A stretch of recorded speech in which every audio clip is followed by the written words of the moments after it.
today I'm going to be explaining quantum physics.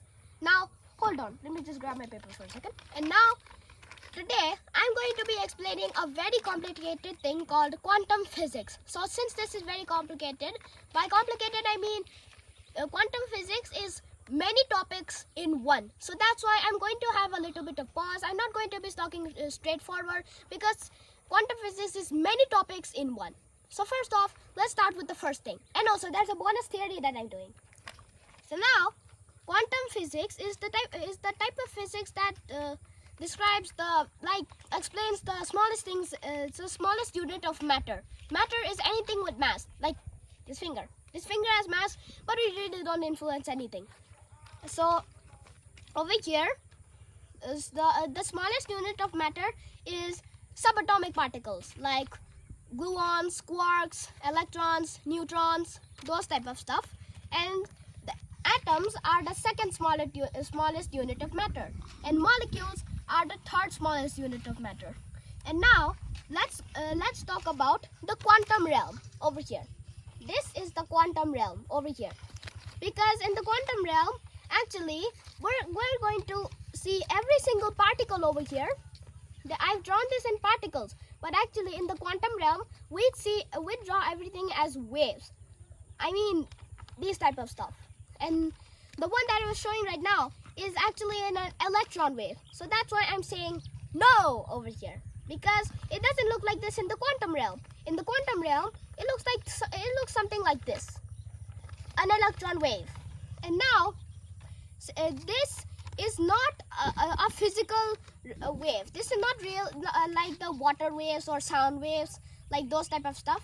By water wave I mean those waves that come out when you throw a pebble in the pond, like shooting pebbles, and then you will just see a bunch of circles just flowing around. And now this is an abstract mathematical description or wave. So since this is an abstract mathematical wave, by that I mean it's just something like math. Like numbers are not real, they're just mathematical things, right? There's no such thing as number in this planet, right? Yeah, numbers are real, but that's only some like writing kind of thing. You'll never find numbers in nature.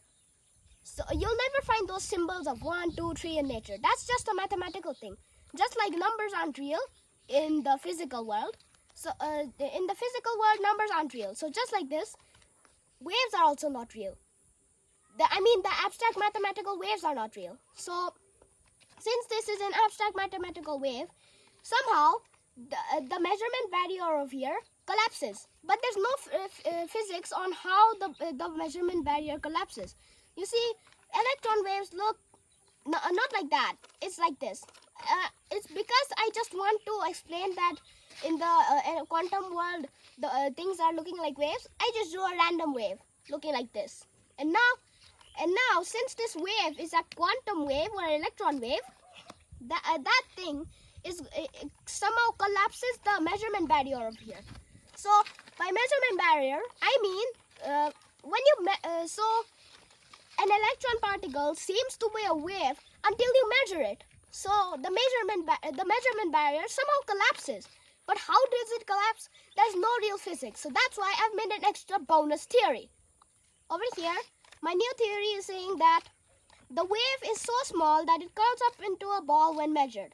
I think the microscope or whatever you use to measure it is built that way, because quantum physics is arguably the most successful theory in the world. Like it helped us build LEDs, lasers, computers, nuclear power plants. And you really don't want to build a nuclear power plant when you don't really know what's going on in there. I mean how it works. So that's why quantum physics is real. It's arguably the most successful scientific theory out there.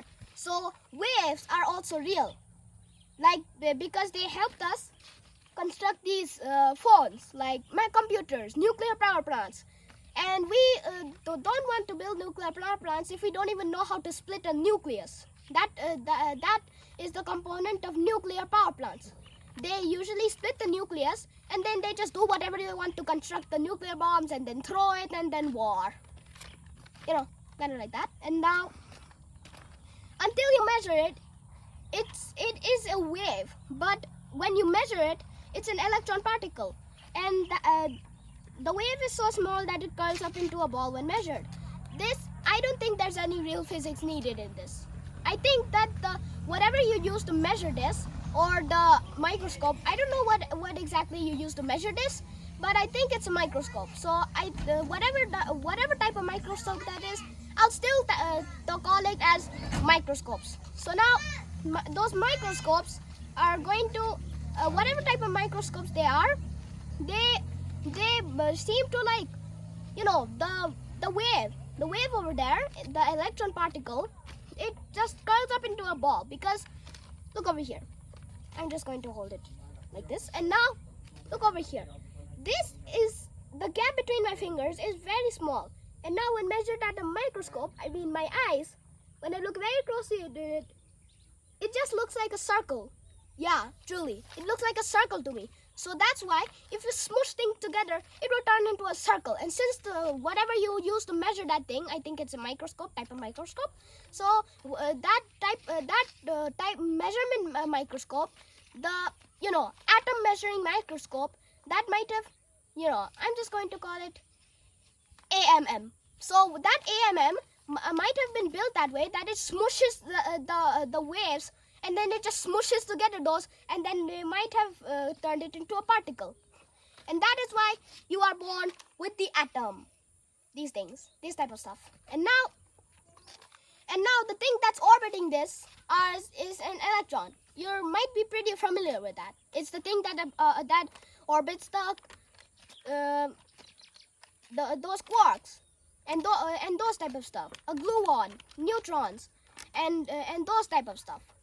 So molecules are the biggest unit of matter, which is the smallest and the biggest. I mean, in the quantum world, molecules are the biggest form of matter. In the quantum world, the biggest form of matter over here in the universe is the universe itself. Because over here, the whole universe, even my hand, is made of a ton of molecules. Sorry for that voice crack. And it is made of a ton of molecules, and the molecules are made of a ton of atoms, and the atoms are made of a ton of subatomic particles, and then they can't be divided. Subatomic particles are the smallest unit of matter. Matter means anything that has mass. But black holes have a lot of mass, but they somehow just bend space-time, so let's not include that. Sorry. And now, let's confirm this. Let's confirm that by one thing. Sometimes some people just get, like, absurd. I mean, they just get arrogant. And they don't want to believe my stuff. And they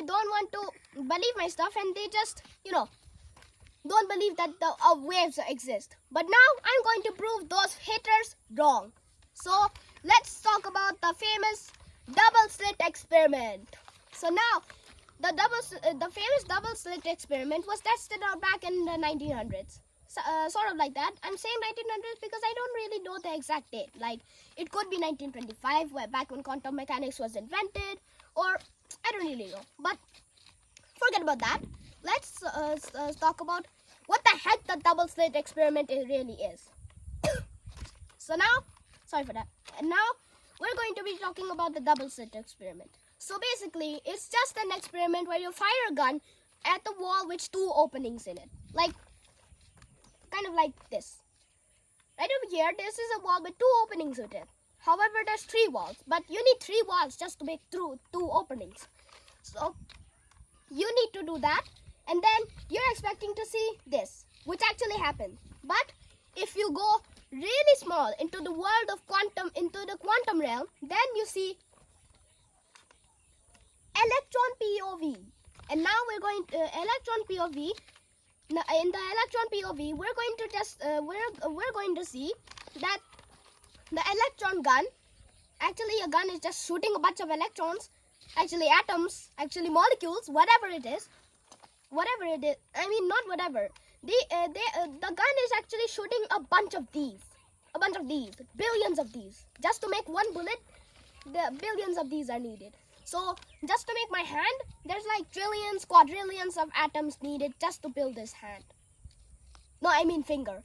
For my whole body, it's gonna about one googolplex. It's the highest number that I know, because Google is so stupid that when I look the highest number known, googolplex, I searched for number higher than googolplex, but nothing happened. But let's just forget about that. Now, in the electron, the electron POV, the gun is actually firing a lot of electrons, so it's gonna be looking like this. Instead of just two bands like this, 4 dots or 4 bullet holes, you're going to see many stripes of bullet holes. Like you're going to see 8 bullet holes. It's just for example. My paper is saying that we're going to see 8 bullet holes. In the world of electrons, it's actually going to be a lot more, since one bullet contains billions of atoms. So, it's going to contain way more than just 8 bands. By bands, I mean those bullet holes. That's what I call them. I sometimes just make up words for these things. And now, since we're going to make up words for, and now, instead of just 2 bands, you get a whole lot of stripes. And this is something that only happens with waves. Like, the famous double slit experiment can even be tested out in the pond. You just throw 2 pebbles in it, and then the waves will just kind of overlap each other. This is how the measurement barrier collapses. And my theory makes it having sense. Because it makes sense because of my theory. My theory says that the measurement, the type of measurement is just broken enough that it curls up into a ball. So kind of like that, it's going to be like that. Now let's test out. Now let's move on to stage 2 of quantum physics. Like I said, it's quantum physics is many topics in one. So now let's go to stage 2, because there's a lot more stages here. So let's move on to stage 2. So now of an electron wave, we to get the probability distribution of it, which I'll explain to you later. It's actually we need to take the amplitude and square it, and then this will give us something like this. This is called a probability distribution of the electron wave. And now over here, I've already pointed over here. These 2 areas, the longest areas, these guys have the same wavelength and the same height. So that's the highest chance of where the electrons are going to pop up. I've already written it down here. High chance of this dot, which is an electron. So whatever is the tallest and the biggest wavelength, actually, here's an extra bonus fact that I'll be talking in the last of the video, but I just really want to do it now. So high wavelengths have low energy. I mean, like the bigger wavelengths have low energy. It's already mentioned over here. You can take a moment to pause over here and understand what this means. But basically, what this means is bigger wavelengths equal to low energy, and smaller wavelengths equal to high energy. So because of that, electrons mostly spawn in places where there is low energy. That's why the electron is even orbiting this, because it's very far from the original nucleus over here. So that's why electrons spawn in low energy climates. Let's just talk climate now in the quantum realm. So, and now there are a ton of waves apart from that one electron wave that I showed you earlier. Like, there are a lot more waves than this. Like, waves can also look like this, and waves can also look like this. This guy over here. So let's take that wave for instance. So we're gonna take this wave for instance. So there's a lower chance of the electron being in the middle, those straight lines of the. So there's a lower chance of the electron being here, but there's a higher chance of the electron being here because the energy is lower over there. But the energy is higher over here because there's literally no wavelength. When there's no wavelength, energy is always higher because the smallest wavelength is nothing, just a straight line. So that is why it is since it is more likely to spawn in lower energy places, the highest chances of an electron spawning are here. Sorry for that. And then the lowest chances of an electron popping up are here. Actually, an electron never pops up. This is called superposition. Yeah, it's called superposition, and this is basically what happened in the famous double slit experiment. And also, here's something that I want to mention right now of the double slit experiment. So the thing that only happens with waves, this is called an interference pattern. I just forgot to mention that. But anyways, let's move on. Moving on to stage number 3. But this is a pretty small topic. So there is these, like, let's take it for example. This is how quantum mechanics is explained. By the way, I'm using quantum mechanics and quantum physics interchangeably. They're basically the same thing. So since the entanglement of this is called entanglement because look over here. Just take a look over here. So there are two waves of the same wavelength over here. So if you measure one of these things, you're going to instantly know how the other one will look like, because both of these are whatever matter you want to do it, because this is just a random wave and I don't really know what type of wave is this. I know this is an electron wave. Whatever wave this is, we don't need to know. So that type of wave, if you measure one of these, because there are two of these, both of these are the same thing. So that's why if you measure one of these waves here, then you're going to instantly know. I'm just trying to block the sun, and you're going to instantly know how the other one will look like because it's same. And that's called a whiff of faster than light communication, which is not allowed by Einstein's theory of relativity. And now that's the next topic, the theory of relativity.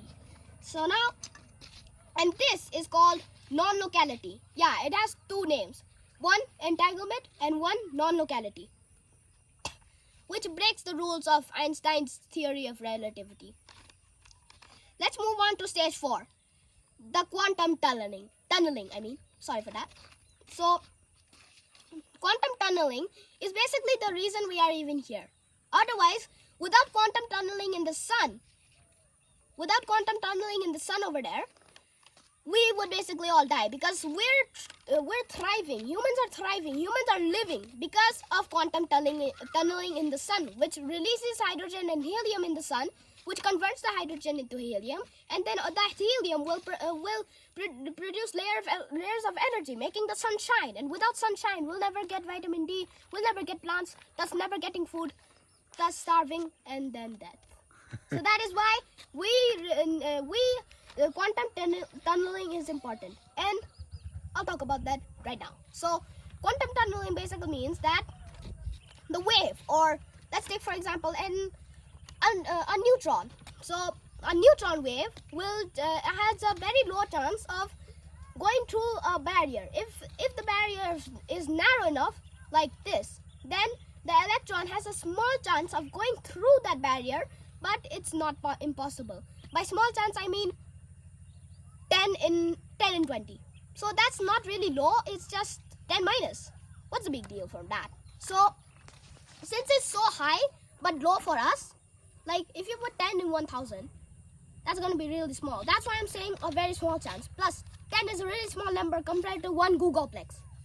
So since they have this 10% chance of going through that narrow barrier, which is the hydrogen, so the molecules in that hydrogen is going to quantum tunnel every single time, thus creating helium, thus releasing energy, thus giving us sunlight.